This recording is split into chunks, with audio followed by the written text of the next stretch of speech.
Well, we have about 900 plus visitors to NAS Pensacola, evacuees from Guantanamo. They're described as the non-essential personnel, but there was a good group of folks. WEAR's Aria Circa tracking some of the impact and how this all happened so fast. Good morning, Aria.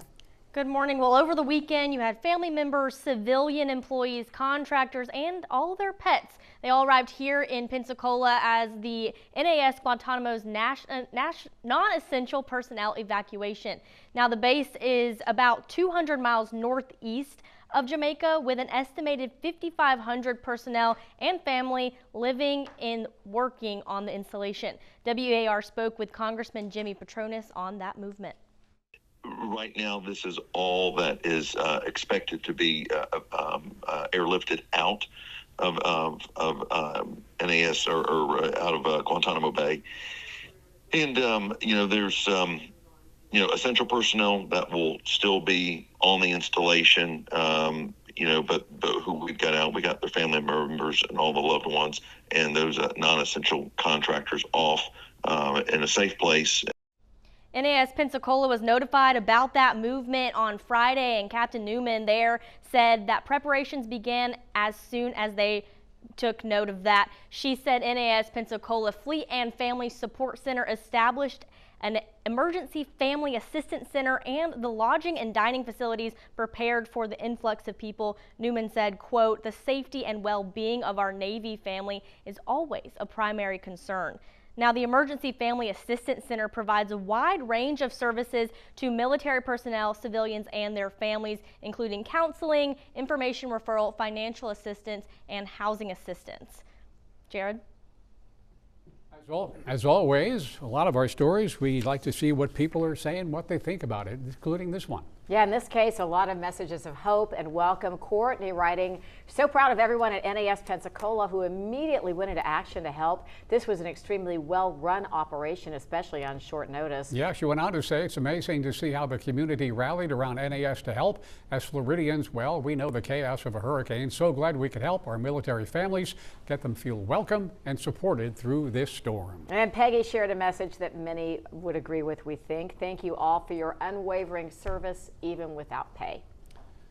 And of course, as Aria was telling us, we've been in contact with Congressman Jimmy Patronis over the weekend, giving us an update on what's going on. You can scan the QR code on your screen to see this story and all the other ones and what the congressman had to say about this massive storm. And with all those folks coming in from Gitmo, makeshift housing for 350 pets was also arranged. Got to bring them, right? USO Northwest Florida partnered with the American Legion Post 240 as a donation site for items yesterday. They have since paused donations because they got so much. 2 truckloads already collected of unopened dog and cat food. Now, the donations are paused until the USO determines exactly what more is needed, if anything else at all. They'll make an announcement if they need it. But if you have pet food that you bought, I will mention that JoJo's Paws inside the Escambia County Animal Shelter. These airborne laboratories capture critical weather information from all corners of a storm. This crisscross pattern that you see here allows for weather conditions to be sampled at different altitudes and quadrants of a hurricane. At this stage, the storm could be rapidly strengthening. Significant drops in pressure and increases in wind speed are adding stresses to the aircraft. Now, the crew can experience extreme turbulence with drops in altitude of hundreds of feet in a matter of seconds. The plane descends to 10,000 feet so they can punch through the eye wall, the strongest part of the storm where winds can exceed 150 miles per hour. And just like that, conditions go eerily quiet. The clouds clear above them as the air descends into the center of the storm, creating a stadium effect, where the towering clouds of the eye wall surrounding the storm's clear center and create the look of a stadium. How?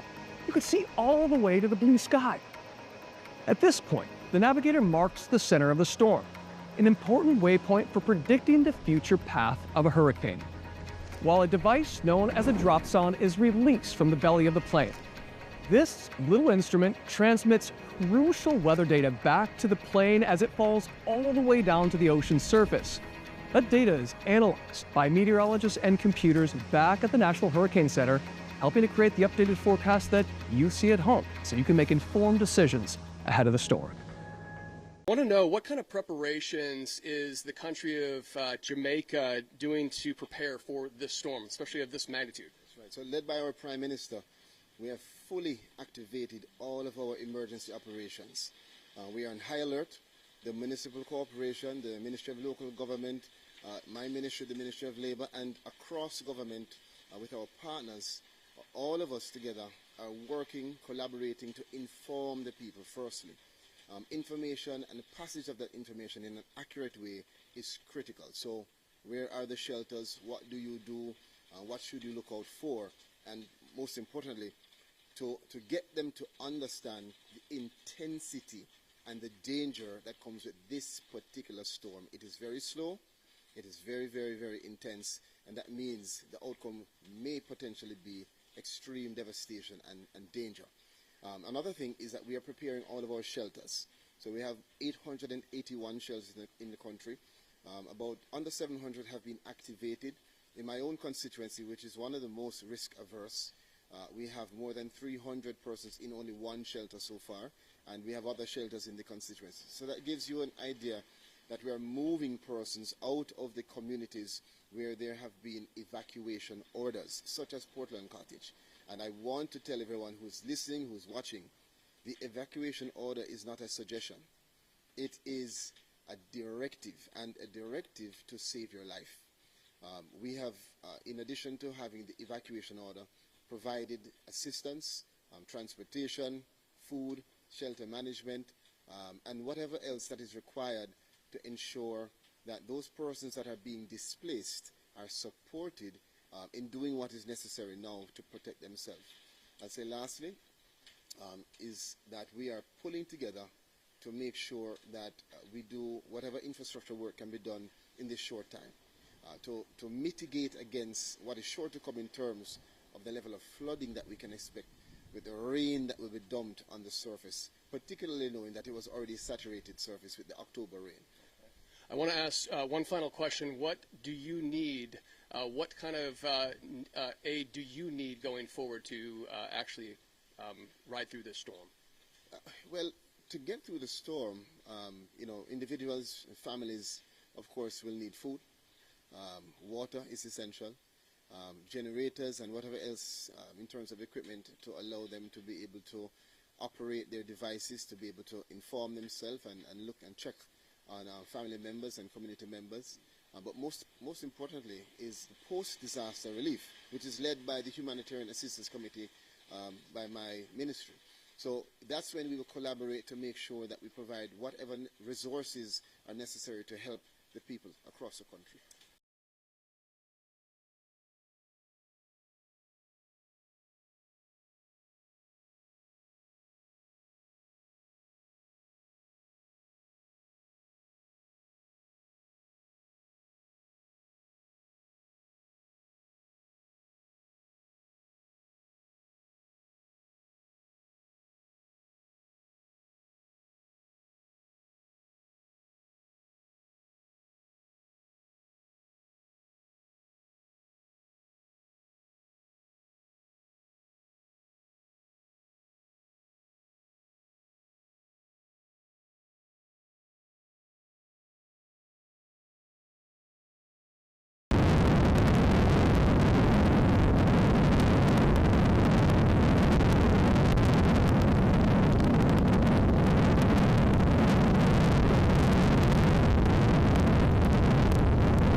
Big time, mama.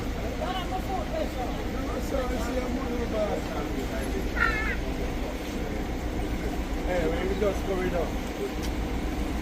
Who are you know? Who are you know? You never know.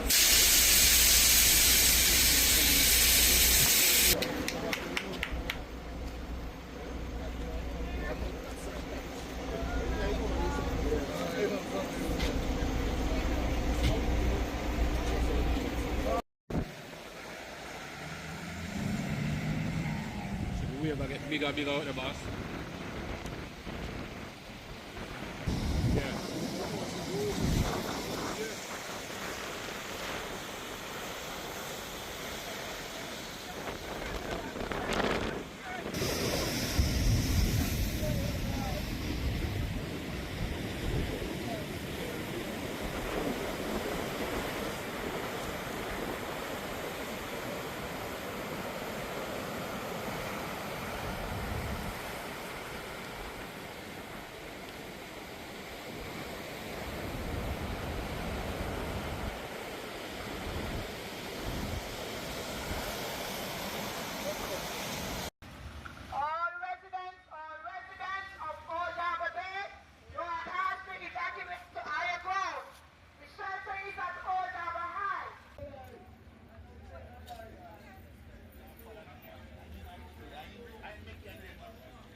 Yeah man, thanks.